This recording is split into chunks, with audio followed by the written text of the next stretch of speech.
Most welcome YouTube online classes. आज हम बात कर रहे हैं विश्व आर्द्र भूमि दिवस की। तो विश्व आर्द्र भूमि दिवस हर वर्ष 2 फरवरी को मनाया जाता है। इसी से संबंधित आज हम इस वीडियो में बात करेंगे। बेसिकली आर्द्र भूमि क्या है? आर्द्र भूमि उस वाटर बॉडी को कहते हैं, उस जल राशि को कहते हैं, उस एरिया को कहते हैं जहां पर वर्ष भर पानी उपलब्ध रहता है, भरा रहता है और वहां पर विशेष प्रकार के पौधे, जीव जंतु पाए जाते हैं।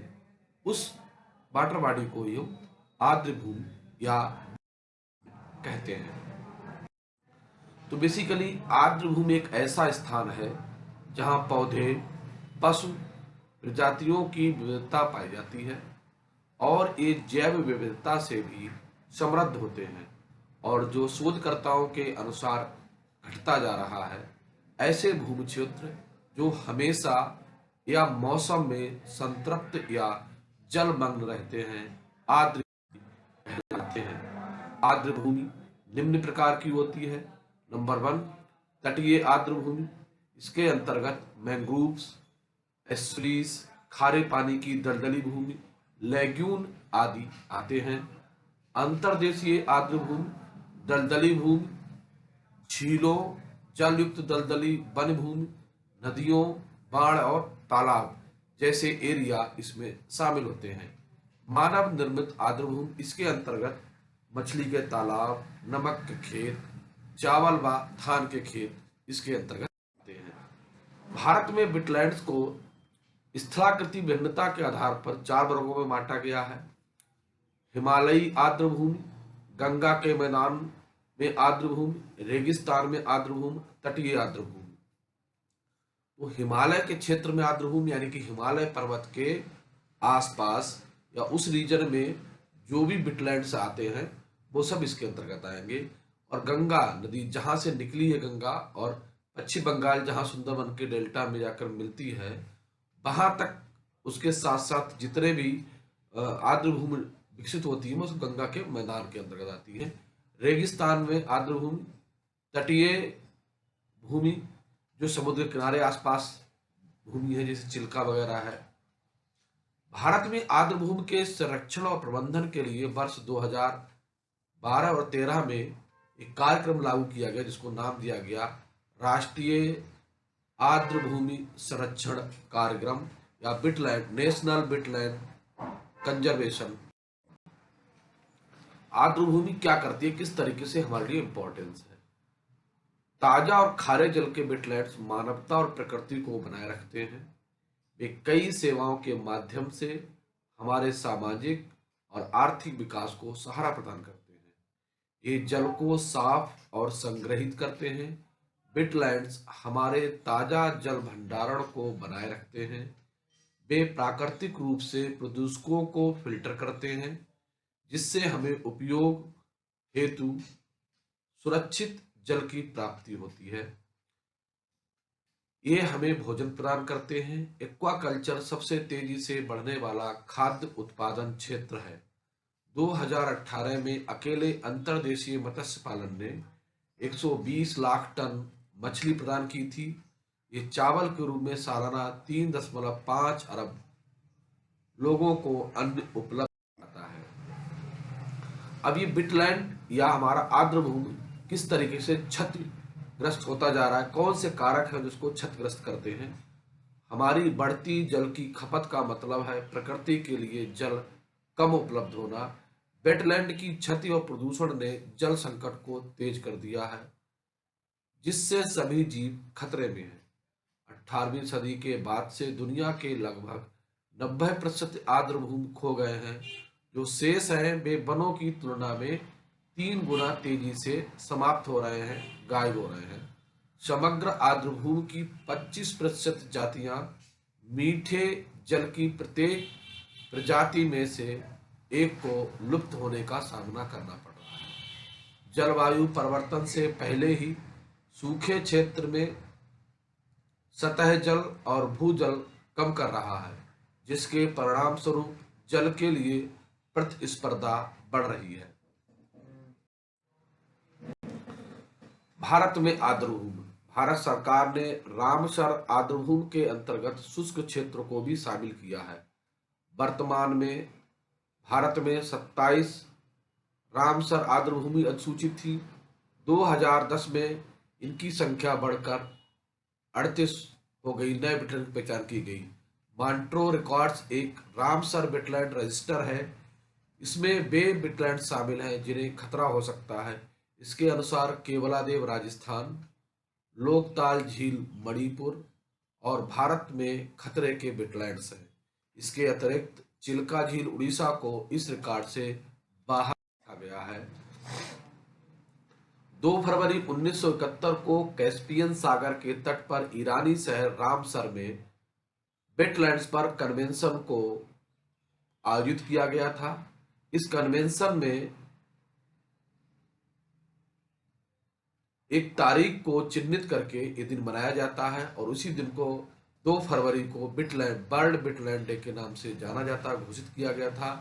विश्व आर्द्रभूमि दिवस पहली बार 1997 में मनाया गया, यानी सबसे पहले इसका निर्धारण हुआ था 2 फरवरी 1971 को, और विश्व दिवस मनाने का जो आरंभ किया गया वो 1990।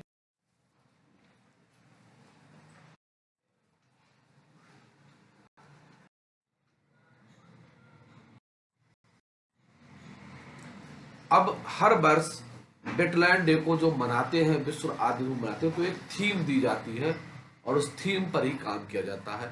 तो 1997 में पहला वेटलैंड डे मनाया गया था। इसकी थीम थी WWD celebrated for the first time. 1998 में जो हमारी थीम थी importance of water to life and role of wetland in water supply. 1999 में थीम थी people and wetlands the vital link, यानी कि आर्द्रभूमि और मनुष्यों के बीच लिंक, यानी कि संबंध। 2000 में celebrating our wetland of international importance. 2001 का हमारा थीम थी a wetland bird to discover. 2002 की थीम थी wetlands water life and culture. 2003 की थी नो वेटलैंड्स नो वाटर, अगर वेटलैंड्स नहीं होंगे तो वाटर भी नहीं होगा। 2004 from the mountain to sea, यानी कि पर्वत से समुद्र की ओर, wetland at work for us, wetland हमारे लिए काम करते हैं। 2005 की थीम थी there wealth is wetland diversity, do not loss it. 2006 की थीम थी लाइवलीहुड एट रिस्क। 2007 की थीम थी फिश फॉर टुमारो। जो 2008 की थीम थी हेल्दी वेटलैंड्स हेल्दी पीपल। 2009 की हमारी थीम थी upstream downstream wetland connect us all. 2010 की हमारी जो वेटलैंड थीम थी caring for wetland and answer to climate change. 2011 की थीम थी forest for water and wetlands. 2012 की थीम थी wetland tourism a great experience. 2013 की थीम थी wetland take care of water. 2014 की थीम थी wetland and agriculture partner for growth. 2015 की theme थी वेटलैंड ऑफ आवर फ्यूचर। 2016 की थीम थी wetland for our future sustainable livelihood. 2017 की थीम थी wetland for disaster risk reduction. 2018 की थीम थी wetland for a sustainable urban future. 2019 की theme थी वेटलैंड्स एंड क्लाइमेट चेंज। 2020 की थीम थी वेटलैंड एंड बायोडाइवर्सिटी। 2021 की थीम थी वेटलैंड एंड वाटर और 2022 की थीम थी वेटलैंड एक्शन फॉर पीपल और 2023 की थीम है वेटलैंड रिस्टोरेशन और 2004 की थीम 24 की थीम है वेटलैंड एंड ह्यूमन वेलबीइंग। तो इन थीम से एक क्वेश्चन आपसे पूछा सकता है कि किस वर्ष वेटलैंड डे की थीम क्या थी। तो ये आपको हमने 2024 तक की थीम के बारे में अवगत करा दिया है, जो आपके लिए बहुत ही इंपॉर्टेंट है। अब हम बात करते हैं भारत का सबसे बड़ा वेटलैंड है सुंदरबन का डेल्टा, जो भारत का सबसे बड़ा वेटलैंड है। अब बात करते हैं हम इसमें जुड़ी हुई शब्द आता है रामसर कन्वेंशन। तो जैसे बात की थी कि ईरान में एक जगह थी रामसर, वहां पर सबसे पहले कॉन्फ्रेंस की गई, उसी को नाम दिया गया था रामसर कन्वेंशन, उसी के नाम से दिया गया था। और उसी स्थान पर डिसाइड किया गया था कि जो बिटलैंड, जो आर्द्र भूमियां हैं जिनमें विशेष पारिस्थितिकी तंत्र पाया जाता है, इनका संरक्षण और बचाव कैसे किया जाए, उसी को नाम दिया गया रामसर कन्वेंशन। रामसर स्थल ऐसी आर्द्र भूमियां हैं जिन्हें अंतर्राष्ट्रीय महत्व प्राप्त है। इन्हें यूनेस्को की रामसर कन्वेंशन के तहत अधिसूचित किया गया। उड़ीसा की चिल्का झील भारत का पहला रामसर स्थल है। 2021 में भारत की 4 और अधिसूचियों को, आर्द्र भूमियों को रामसर स्थल की सूची में सम्मिलित किया गया था। इसको मिला के विश्व में कुल रामसर स्थलों की संख्या वर्तमान समय में 2400 है और भारत में 2022 में इनकी संख्या बढ़कर 49 हो गई। 2021 में जो आर्द्र भूमि शामिल की गई उनमें है भिंडावास वन्यजीव अभयारण्य हरियाणा, सुल्तानपुर राष्ट्रीय पार्क हरियाणा, धौल झील वन्यजीव गुजरात, बांदवाना आर्द्र भूमि गुजरात, हैदरपुर बिटलैंड उत्तर प्रदेश, बखीरा जन अभयारण्य उत्तर प्रदेश 2022 में शामिल किया गया और खिजड़िया वन्यजीव अभयारण्य गुजरात 2022 में शामिल किया गया। इनको मिलाकर भारत में वन्यजीव अभयारण्यों की संख्या या रामसर कन्वेंशन के तहत रामसर साइट की संख्या 49 हो गई है। ये हम देख सकते हैं, कुछ तस्वीरें हैं रामसर साइट्स की जिनके साथ बर्ड्स और उनका आपस में किस तरीके से कनेक्शन है। और हम देख सकते हैं कि जो हमारे बिटलैंड्स हैं वो हमारे खान पान के साथ, फूड के साथ साथ टूरिज्म के साथ जीविकापार्जन का भी एक साधन है, जिन पे कई लाख लोगों की जीविकापार्जन जो है आधारित है। 2022 में रामसर साइट्स इंडिया में कौन सी बनाई गई? गुजरात के खिजाडिया बर्ड सेंचुरी को गुजरात के चौथे रामसर स्थल के रूप में शामिल किया गया। साथ में यूपी के बखीरा वाइल्ड लाइफ को भी इसमें जगह मिली है, जिसके साथ ही भारत में रामसर स्थलों की संख्या 47 से बढ़कर 49 हो गई है। ये घोषणा ईरान के रामसर सचिवालय द्वारा इंटरनेशनल बिटलैंड डे के मौके पर की गई। रामसर टैग पाने वाली गुजरात की चौथी आर्द्र भूमि है। खिजादिया जो मध्य एशिया फ्लाईवे का हिस्सा है, रामसर टैग पाने वाले गुजरात की चौथी आर्द्र भूमि बन गई है। इसके अलावा नाल सरोवर पक्षी विहार अभयारण्य, थोल वन्यजीव अभयारण्य और बांदवाना आर्द्र भूमि राज्य के अन्य रामसर स्थल हैं। 2 को पिछले साल ही इसमें शामिल किया गया है, यानी कि थोल वन्यजीव अभयारण्य और बांदवाना को 2021 में रामसर साइट का दर्जा दिया गया था। गुजरात का खजादिया वाइल्ड लाइफ सेंचुरी का सीन है।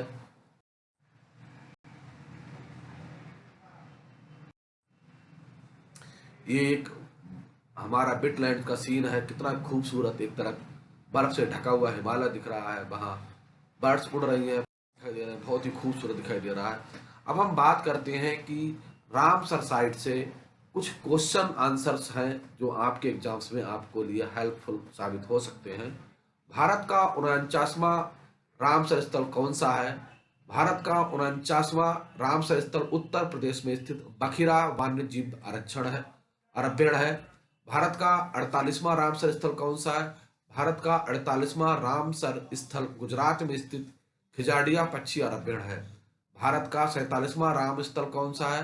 भारत का 47वां रामसर स्थल उत्तर प्रदेश में स्थित हैदरपुर बिटलैंड्स है। विश्व का पहला रामसर स्थल किसे घोषित किया गया? विश्व का पहला रामसर स्थल 1974 में ऑस्ट्रेलिया में स्थित कोबोर क्रैक को घोषित किया गया। भारत की पहली रामसर साइट कौन सी है? अक्टूबर 1981 में भारत के 2 स्थलों को सबसे पहले रामसर स्थल घोषित किया गया। इसमें है उड़ीसा में स्थित चिल्का झील और राजस्थान में स्थित केवलादेव राष्ट्रीय उद्यान। विश्व में कुल कितने रामसर स्थल हैं? विश्व में लगभग 2400 रामसर स्थल घोषित किए जा चुके हैं। भारत में सबसे ज्यादा रामसर स्थल किस राज्य में स्थित है? भारत में सबसे ज्यादा रामसर स्थल उत्तर प्रदेश राज्य में है। भारत का सबसे छोटा रामसर स्थल कौन सा है? हिमाचल प्रदेश में स्थित रेणुका बिटलैंड भारत का सबसे छोटा रामसर स्थल है। इसका एरिया 10.2 वर्ग किलोमीटर क्षेत्र में